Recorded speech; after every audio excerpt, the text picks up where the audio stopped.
আশা করি সবাই ভালো আছেন। আজকে সিআইডি এপিসোড নিয়ে আপনাদের সাথে আলোচনা করব। আজকের পর্বে একজন শিল্পপতি মানুষ তিনি তার রেস্টুরেন্ট বানানোর জন্য একটি জায়গা কিনেন। সেই জায়গায় লেবার দিয়ে জায়গাটি খননের জন্য এবং লেবার দিয়ে কাজ করানোর জন্য সেটা প্রস্তুত করছিলেন। এই সময় একটি বাক্স বের হয়ে আসে মাটির গভীর থেকে এবং সে সন্দেহ করে যে এখানে হয়তোবা স্বর্ণ বা কোনো ধন লুকানো আছে। এরপর সেটা খুলে দেখে যে ওখানে একটা কাপড়ে রক্ত লেগে আছে এবং কাপড় থেকে রক্তের গন্ধ এবং অনেক কিছুই বের হচ্ছে।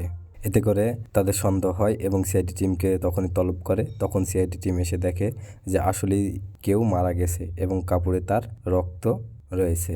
এতে করে সিআইডি টিম তদন্ত শুরু করে এবং জমিটি কার সেটা জানতে চায়। তখন ওই লোকটি বলে যে এই জমিটা আমি এই লোকের কাছ থেকে কিনেছি। তখন তার বাসায় গিয়ে দেখে যে ওই লোকটি আজ থেকে 7 দিন আগেই মারা গেছে, তাই বলে তার ছেলে।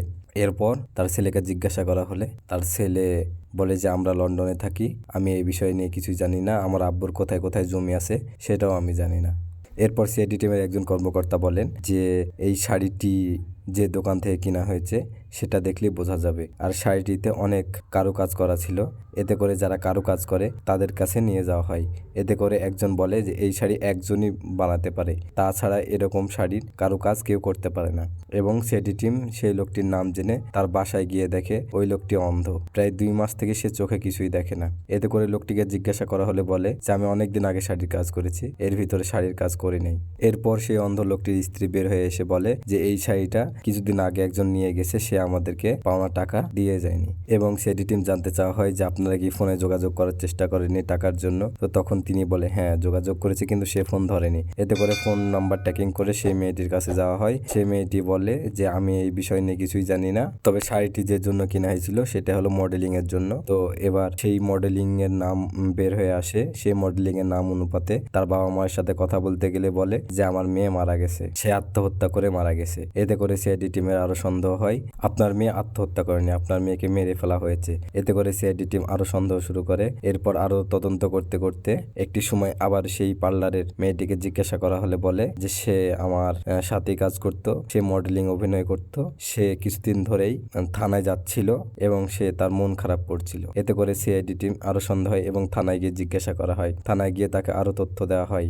বাসা থেকে জানা যায় যে তার বিয়ের আগের দিনই সে আত্মহত্যা করে এবং সেই কারণ দেখায় যে ওই ছেলেটি তাকে বিয়ে করতে চাচ্ছিল না, তাদের রিলেশন করে বিয়ে করার কথা ছিল, কিন্তু ছেলেটি বিয়ে না করতে চাওয়ায় সে আত্মহত্যা করে। এবং ছেলেটির কাছে জিজ্ঞাসা করা হলে ছেলেটি বলে যে সে আমাকে ভালোবাসতো, কিন্তু পরবর্তীতে সে বিয়ের আগের দিন বলে সে আমাকে ভালোবাসে না, সে আমাকে বিয়ে করতে চায় না, সে বিদেশে চলে যেতে চায়, সে বাসায় বিয়ে করতে চায় না, এর জন্য বলতে না পারায় সে আত্মহত্যাটা করে। সিআইডি টিম এই কথাটি বিশ্বাস করতে যাচ্ছিল না। এরপর সিআইডি টিম আরো তদন্ত করা শুরু করে। করতে করতে আবারও শাড়ির সেই তদন্ত নেমে যায়। এরপর সিআইডি টিম তদন্ত শুরু করে দেয় এবং শাড়ি যার কাছে কিনে তার কাছে জিজ্ঞাসা করলে বলে যে আপনাকে আমি কোথায় দেখেছি, সিআইডি এর একজন কর্মকর্তা সেই কথাটি বলে। তাতে করে সে বলে যে আমাকে হয়তো বা পুজোর মণ্ডপে দেখেছেন, এটা বলে। এরপর আরেকজন সিআইডি কর্মকর্তা বলে যে না, ইনাকে আমরা মনে হয় কোনো সিরিয়ালে দেখেছি। এরপর সিরিয়ালের নিবন্ধিত যাদের নাম আছে তাদেরকে জিজ্ঞাসা করা হয় এবং সে বলে হ্যাঁ সে ফকিরের বা এসব অভিনয়গুলো সে করে। এরপর শুটিং স্পটে গিয়ে তাকে ধরা হয়। সে বলে যে এগুলো আমি টাকার জন্য করেছি,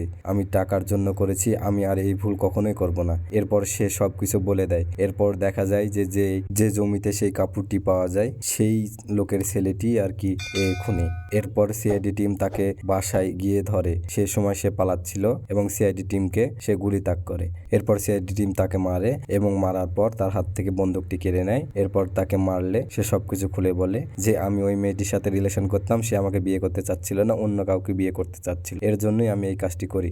এরপর তার স্ত্রী বলে যে আমি থাকা অবস্থায় তুমি আরেকজনের সাথে এরকম, আমি তোমাকে অনেক ভালো ভেবেছিলাম কিন্তু তুমি ভালো না। আর তারপরে বলেন ওই লোকটি যে আমি 10 লাখ টাকার বিনিময়ে এই কাজটি করেছি, আসল কথা আমিও এটি বলেন যে আমি এটি জেনে শুনে করিনি, আমার এটা ভুল হয়েছে, আমি 10 লাখ টাকার জন্য তাকে খুন করি। তবে এ খুন ইন্ধনদাতা যে ছিলেন সেটি ছিল ওর বয়ফ্রেন্ড। ও আমাকেও ভালোবাসতো, তাকেও ভালোবাসতো, কিন্তু আমি তাকে ভালোবাসতাম কিন্তু সে আমাকে বাসতো না। পরবর্তীতে সেই ছেলে বিয়েটি করবে না, এর জন্যই সে আমাকে দিয়ে এই খুনটি করিয়েছিল।